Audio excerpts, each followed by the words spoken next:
अगर धीरूभाई अंबानी ने सोचा होता कि आज समोसा बेच रहा हूँ तो लोग क्या सोचेंगे गाइस। अगर उन्होंने ये सोचा होता तो आज वे अंबानी नहीं होते गाइस। जीवन के इस दौर में हमें इस गुण को तो जरूर निकाल देना चाहिए। नकारात्मक भावना के इस आदत को तो हमें अपने जीवन से जरूर मिटा देनी चाहिए। हमारी भावनाएं हमारे जीवन में सफलता या असफलता तय करती हैं। हमारी सफलता का सबसे बड़ा शत्रु ये नकारात्मक भावनाएं होती हैं। अगर हमारे भीतर नकारात्मक भावनाएं उत्पन्न होती हैं तो हम किसी भी लक्ष्य की ओर केंद्रित नहीं होते हैं। तो हमें अपने जीवन से इन नकारात्मक भावनाओं को जरूर निकालना चाहिए। अगर हम अपने जीवन को सफलता प्राप्ति की ओर ले जाना चाहते हैं, हम कामयाब बनना चाहते हैं, तो हमें नकारात्मक भावनाओं को जरूर निकालना चाहिए। तो आज की इस वीडियो में हम जानेंगे कि कौन कौन सी भी नकारात्मक भावनाएं जो हमें अपने जीवन से निकालना चाहिए। खुद को सही साबित करना छोड़ दें गाइस। आपने देखा होगा कि हमें से अधिकतर लोग दूसरों के समक्ष अपने आप को सही साबित करने पर बल देते हैं।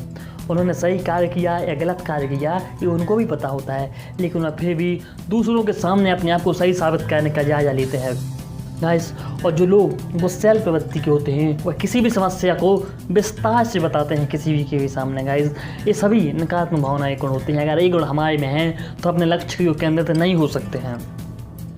बुद्धि संगत बहाने बनाने। समाज की दृष्टि से जब कोई कार्य बुरा होता है, उस कार्य से समाज को हानि पहुंचेगी, हम फिर भी उस कार्य को सही साबित करने पर बल देते हैं गाइस। तो उस समय हम बुद्धि संगत बहाने बनाते हैं। बुद्धि संगत बहाने बनाने की आदत से हमारे भीतर नकारात्मक भावनाएं जिंदा बनी रहती हैं। अगर हमारे भीतर नकारात्मक भावना उत्पन्न रहती हैं तो हम शोषित और पीड़ित की भूमिका निभाते हैं गाइस, और हम अपने जीवन में किसी भी लक्ष्य को हम प्राप्त नहीं कर सकते हैं। तो हमें इस गुण को भी अपने जीवन से बाहर निकालना चाहिए। दूसरों की राय से ऊपर उठें गाइस।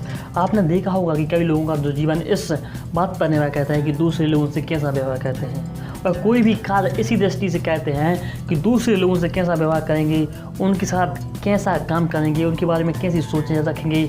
इसी को देखते हुए ही कई व्यक्ति कार्य कहते हैं गाइस। अगर उन व्यक्तियों की भावना नकारात्मक हुई तो उनमें से कई लोग शोषित हैं, पीड़ित हैं, वह शर्म लज्जा और हताशा की भावना उत्पन्न कर लेते हैं, यहाँ तक कि वह डिप्रेशन का भी शिकार हो जाते हैं गाइस।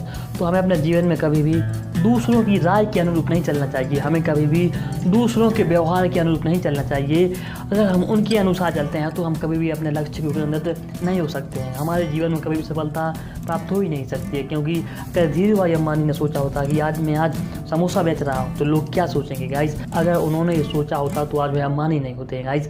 जीवन के इस दौर में हमें इस गुण को तो जरूर निकाल देना चाहिए। नकारात्मक भावना के इस आदत को तो हमें अपने जीवन से जरूर मिटा देनी चाहिए।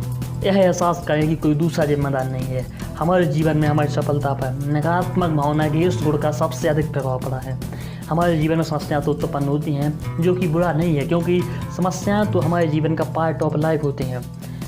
समस्याओं से हमें कोई तकलीफ नहीं होती है, लेकिन सबसे बड़ी हानि तो उस समय होती है जब इन समस्याओं का जिम्मेदार किसी और व्यक्ति को ठहरा देते हैं। तो इससे सबसे बड़ी हानि यही होती है कि उसके बाद हमारे जीवन की ग्रोथ रुक जाती है। कभी भी फिर हम अपनी उन गलतियों को नहीं सुधारते हैं। तो हमें कभी भी अपनी समस्याओं के लिए दूसरों को जिम्मेदार नहीं मानना है। अगर हम इस प्रकार से क्या कहते हैं तो हमारे जीवन में हम अपने लक्ष्य की ओर तो केंद्रित होंगे ही, साथ ही में हमारे जीवन में आई हुई समस्याओं को भी हम आसानी से हल कर लेंगे। तो हमें इस नकारात्मक भावना के गुण को भी हमें अपने जीवन से निकाल देना चाहिए। बचपन से ही हमारी प्रोग्रामिंग इन्हीं 4 गुणों से हुई है। आपने ये भी देखा होगा कि इन 4 गुणों वाले व्यक्ति ही हमारे आसपास ज़्यादातर घूमते हैं। अगर हम इन 4 आदतों को छोड़ सकते हैं तो हम अपने लक्ष्य की ओर केंद्रित भी हो सकते हैं गाइस। अगर किसी चीज़ को सीखा जा सकता है तो उस चीज़ को छोड़ा भी जा सकता है गाइस। इसे छोड़ने के लिए आपको मैं एक सिंपल सूत्र बताता हूँ। अगर जब भी आपके जीवन में कोई भी समस्या उत्पन्न हो या आपको लगे 4 आदतों में मेरे में भी कोई आदत है तो उसको कैसे छोड़ें गाइस। कोई भी समस्या उत्पन्न हो तो आपको ये कहना है कि इसके लिए मैं ही जिम्मेदार हूँ। अगर आप इस प्रकार का कहते हैं तो आप 50% तो समस्या उसी समय सॉल्व कर देते हो, और 50% समस्या आपको उस कार्य करके सॉल्व करनी होती है। तो हमें अपने जीवन में अपनी जिम्मेदारी स्वयं लेकर इन नकारात्मक भावनाओं को दूर करना है। हमने हर लक्ष्य की ओर केंद्रित होना है। Thanks for watching. Subscribe and share करना न भूलें।